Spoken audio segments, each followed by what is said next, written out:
Conscious hero episode 7 की starting में हमें दिखाया जाता है वो सभी के सभी नाइट अपने आप को इंट्रोड्यूस कराते हैं सेया से। आगे वो सभी नाइट कहते हैं उन्हें पता चला कि सेया इस केव के अंदर गया है, इसलिए वो यहाँ पे आ गए उनके कैप्टन के कहने के बाद। और उनके कैप्टन का नाम है रोजली। साथ ही में वो लोग आगे ये कहते हैं कि उन लोगों को लगता है हीरो उनकी मदद कर सकता है एक मॉन्स्टर को हराने में, जिसका नाम है बीलबब। आगे वो सभी नाइट बीलबब की लोकेशन को सेया को बता देते हैं। देन उसके बाद सेया हवा में उड़ने लगता है और रिस्टा से कहता है इलुलु और मार्श में से किसी एक को अपने साथ लेकर के आने के लिए। अगले सीन में वो सभी उड़ते हुए बीलबब की लोकेशन के पास पहुंच जाते हैं, जहां पे वो लोग देखते हैं एक बड़े से ट्री के पास ढेर सारे मॉन्स्टर फ्लाइज उड़ रहे थे। इसीलिए सेया और बाकी सभी उन फ्लाइज के पास नहीं जाते हैं और दूर से उन्हें ऑब्जर्व करने लगते हैं ताकि उनकी कमजोरी उन्हें पता चल पाए। तभी वहां पे उनका लीडर फ्लाई बीलबब अटैक करने के लिए कहता है अपने बाकी साथियों से। इसी चीज़ का फ़ायदा उठाते हुए गॉडेस उसके स्टैट्स को चेक करने लगती है। बीलबब के स्टैट्स ज़्यादा हाई नहीं थे, इससे गॉडेस को ये तो पता चल जाता है कि ये कोई हेवनली किंग नहीं है। अगले सीन में हम लोगों को दिखाया जाता है कुछ नाइट्स मिलकर के ढेर सारे मॉन्स्टर से लड़ रहे थे। वहीं दूसरी तरफ बीलबब सारे के सारे नाइट को उठा करके ऊपर से फेंकवा रहा था अपने साथियों से। फिर उसके बाद बीलबब कहता है हीरो और गॉडेस को बाहर आने के लिए, क्योंकि उसे पता है कि वो लोग यहीं पे हैं। आगे ये कहने के बाद वो अपने बेस पे वापस से चला जाता है। देन सीन शिफ्ट होता है और हम लोगों को दिखाया जाता है सेया बाकी सभी से कह रहा था हम लोगों को अभी हमला नहीं करना चाहिए, पहले हम लोगों को डिवाइन रेलम में जा करके सारी तैयारियां कर लेनी चाहिए और मुझे अपनी ट्रेनिंग भी पूरी करनी होगी ताकि मैं 100% इस लड़ाई के लिए तैयार हो पाऊँ। उसके बाद वो लोग वहाँ से डिवाइन रेलम में जाने से पहले एक बार कैप्टन रोजली के पास चले जाते हैं उनसे मिलने के लिए। तभी कैप्टन रोजली उन लोगों को देख करके काफ़ी ज़्यादा खुश होने लगती हैं और कहने लगती है हम लोग अभी बीलबब के ऊपर हमला करेंगे। तभी कैप्टन रोजली के स्क्वाड में से एक नाइट कहता है हम लोग अभी ऐसा नहीं कर सकते क्योंकि सभी लोग काफ़ी ज़्यादा थके हुए हैं और अगर हम लोगों ने भी अटैक किया तो हम लोग ज़रूर हारने वाले हैं। तो फिर कैप्टन रोजली अपने सभी नाइट से कहती है ठीक है, तो पहले हम लोग कासल में जा करके आराम करेंगे, फिर उसके बाद यहाँ पे वापस से अटैक करने के लिए आएंगे। अगले सीन में वो सभी एक बड़े से कासल के पास आ जाते हैं और वहाँ पे वो नाइट कह रहा था ये कासल काफ़ी ज़्यादा मजबूत है और इस कासल को काफ़ी सारे गार्ड्स प्रोटेक्ट कर रहे हैं। तो फिर सेया कहता है ये कासल कुछ उतना भी खास नहीं है, अगर वो फ्लाइज चाहेंगी तो इस कासल को तुरंत तबाह करके रख देंगी। तो फिर वो नाइट कहता है हम लोगों को फिर भी डरने की ज़रूरत नहीं है क्योंकि हमारे एम्पायर को ग्रेट वॉर मास्टर प्रोटेक्ट करते हैं और वो गेया ब्रांडे के सबसे ज़्यादा ताकतवर इंसान है। देन अगले सीन में सेया और बाकी सभी कॉन्फ्रेंस हॉल में आ जाते हैं जहाँ पे सभी लोग डिस्कशन कर रहे थे कि आखिर सेया वहाँ पे जाकर के रोजली से कहने लगता है मुझे ऐसा लग रहा है कि हमारे बीच में डीमन किंग का एक आदमी है जो कि हमारी सारी की सारी बातों को सुन करके जाकर के दुश्मन को बता रहा है। सेया की बात सुन करके रोजली और बाकी सभी काफ़ी ज़्यादा चौंक जाते हैं और कहते हैं क्या सच में? तो फिर रोजली कहती है ठीक है, तो मैं तुम्हारी बात मान जाती हूँ। लेकिन सेया वहीं पे नहीं रुकता और आगे कहता है मुझे एक और चीज़ लग रही है कि डीमन किंग के आर्मी ने प्लान किया है हम सभी लोगों को एक्सप्लोजिव से उड़ा देने के लिए। ये सुनते ही रोजली और बाकी सभी लोग फिर से डर जाते हैं। तो फिर सेया कहता है ये भी एक पॉसिबिलिटी है, तुम्हें सीरियसली लेने की ज़रूरत नहीं। ये सुन करके रोजली फिर से कहती है ठीक है, तो मैं तुम्हारी बात मान जाती हूँ।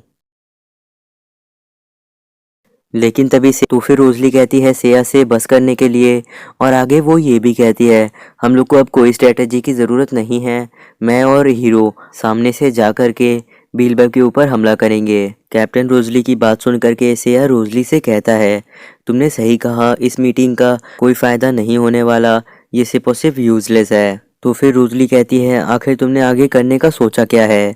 तो फिर सेया कहता है यहाँ से जाने का। ये सुनते ही रोजली काफ़ी ज़्यादा गुस्सा होने लगती है और कहने लगती है आखिर तुम कहना क्या चाहते हो, मुझे अच्छे से समझाओ।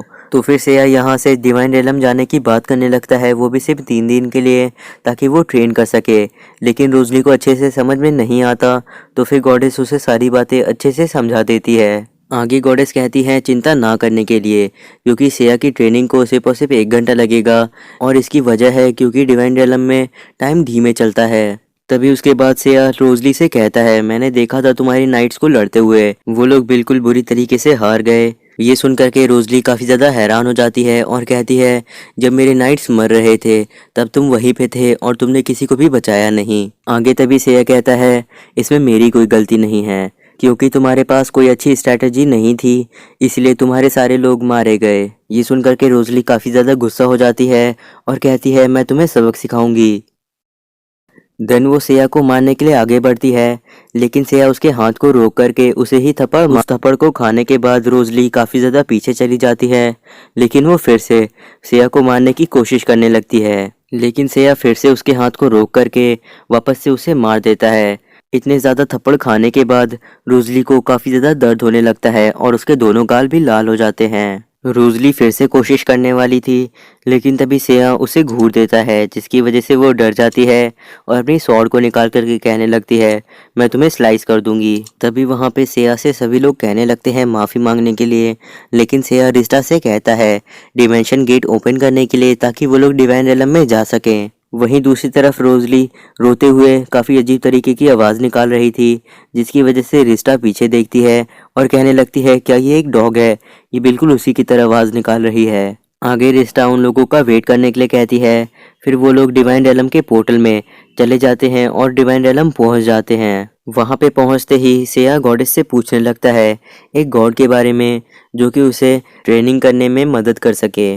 तो फिर गॉडेस रिस्टा कहती है, मैं एक गॉडेस को जानती हूँ जिनका नाम है गॉडेस ऑफ आर्चरी, वो तुम्हारी मदद कर सकती हैं। फिर वो सभी गॉडेस ऑफ आर्चरी मीटस के पास पहुंच जाते हैं, जहाँ पे मीटस आर्चरी की प्रैक्टिस कर रही थी। मीटस से मिलते ही रिस्टा मीटस से कहती है सेया को आर्चरी सिखाने के बारे में। तभी सेया कहने लगता है मीटस से कि तुम एक बार में कितने एरो शूट कर सकती हो। तो फिर गॉडेस मीटस एक एरो को शूट करती है, जो कि काफ़ी सारे एरोज में बदल जाते हैं। साथ ही में उन सभी एरोज ने एक ही ट्री को शूट किया था, जिसकी वजह से वो ट्री पूरी तरीके से टूट जाता है। आगे मीटस कहने लगती है सेया से कि मेरी आर्चरी कोई आम इंसान नहीं सीख सकता। तभी सेया इलुलू से पूछता है एक फ्लेम बो और एरो कैसे समन किया जाता है। तो फिर इलुलू सेया को फर्स्ट स्टेप बता रही थी। तभी तक में सेया उस फ्लेम बो और एरो को समन भी कर लेता है। देन उसके बाद इलुलू सेकंड स्टेप को बताने वाली थी, जो कि शूट करने के लिए होता है, लेकिन तभी तक में सेया अपने एरो को शूट कर देता है और वो एप्पल को बीच में हिट भी कर देता है। सेया का टैलेंट देख करके मीटस कहने लगती है, ठीक है तो मैं तुम्हें सिखाने के लिए तैयार हूँ, क्योंकि तुमने काफ़ी अच्छे से किया ये सब। उसके बाद अगले सीन में हम लोगों को दिखाया जाता है गॉडेस कहीं जा रही रहती है, तभी वो सर्सियस से मिलती है। सर्सियस काफ़ी ज़्यादा डरा हुआ लग रहा था। तो फिर गॉडेस पूछती है आखिर क्या हुआ।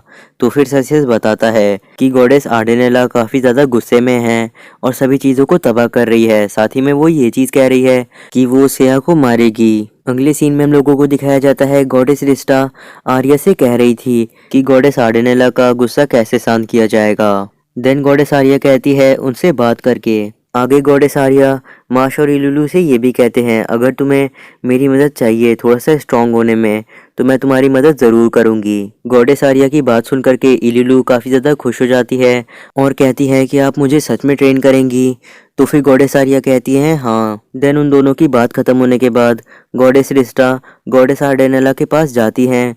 वहाँ पे वो एक चीज़ देख करके काफ़ी ज़्यादा डर जाती हैं और गॉडेस रिस्टा जिस चीज़ को देख करके डरी थी वो थी आर्डेनेला के घर की दीवार, क्योंकि उस पूरी दीवार पे लिखा था मैं तुम्हें मार दूंगी। तभी गॉडेस रिस्टा के पीछे आर्डेनेला आ जाती है और कहती है कि तुम यहाँ पे हो, मतलब तुम्हारा हीरो भी यहीं पे होगा। लेकिन तभी गॉडेस रिस्टा कहती है मैंने सेया को काफ़ी समय से नहीं देखा है और मुझे उसके बारे में कुछ भी नहीं पता। तो फिर गॉडेस आर्डेनेला रिस्टा से पूछती है आखिर तुम यहाँ पे आई क्यों। फिर गॉडेस रिस्टा कहती है तुमने अपने घर को काफ़ी अच्छे से सजाया है, इसलिए मैं एक इंस्पिरेशन लेने के लिए आई हूँ। अगले सीन में वहाँ से बच के निकलने के बाद गॉडेस रिस्टा सीधे सेया के पास जाती हैं और उससे कहती हैं हम लोगों को यहाँ से जल्दी से भाग करके गया ब्रांडे जाना होगा, क्योंकि अगर ऐसा हमने नहीं किया तो फिर आर्डेनेला तुम्हें मार देगी। लेकिन तभी सेया कहता है तुम आर्डेनेला के बारे में क्या बात कर रही हो, वो तुम्हारे पीछे ही खड़ी है। आर्डेनेला को अपने पीछे देख करके गॉडेस काफ़ी डर जाती है और कहने लगती है मेरी कोई गलती नहीं है। लेकिन तभी आर्डेनेला कहती है मुझे तुम्हारे ऊपर यकीन नहीं हुआ था, इसलिए मैं तुम्हारा पीछे कर रही थी। फिर वो सेया से लड़ाई करने के लिए तैयार होने लगती है और कहती है उससे लड़ने के लिए, लेकिन सेया आर्डेनेला से नहीं लड़ता और धीरे धीरे उसके पास जाता है। उसके काफ़ी पास पहुंचने के बाद सेया उसके सर पे हाथ रखता है और उसके सर को सहलाते हुए कहता है शांत हो जाने के लिए। सेया की बात सुन करके आर्डेनेला अपनी स्वॉर्ड को छोड़ देती है और उसको कहती है मैंने तुम्हें माफ़ कर दिया। आगे सेया आर्डेनेला से ये भी कहता है तुम मुझे परेशान कर रही हो मेरी ट्रेनिंग करने में, इसलिए यहाँ से चली जाओ और अपने बालों को सही करना मत भूलना। सेया की बात सुन करके आर्डेनेला कहती है ठीक है मैं यहाँ से जाती हूँ, और फिर वो वहाँ से चली जाती है। और वहीं दूसरी तरफ ये सारी की सारी चीज़ें गॉडेस मीटस देख रही थी। और अगर आपको ये एपिसोड पसंद आया हो तो चैनल को सब्सक्राइब करके बेल नोटिफिकेशन को ऑन कर लीजिएगा। मैं मिलता हूँ आपसे अगले एपिसोड में।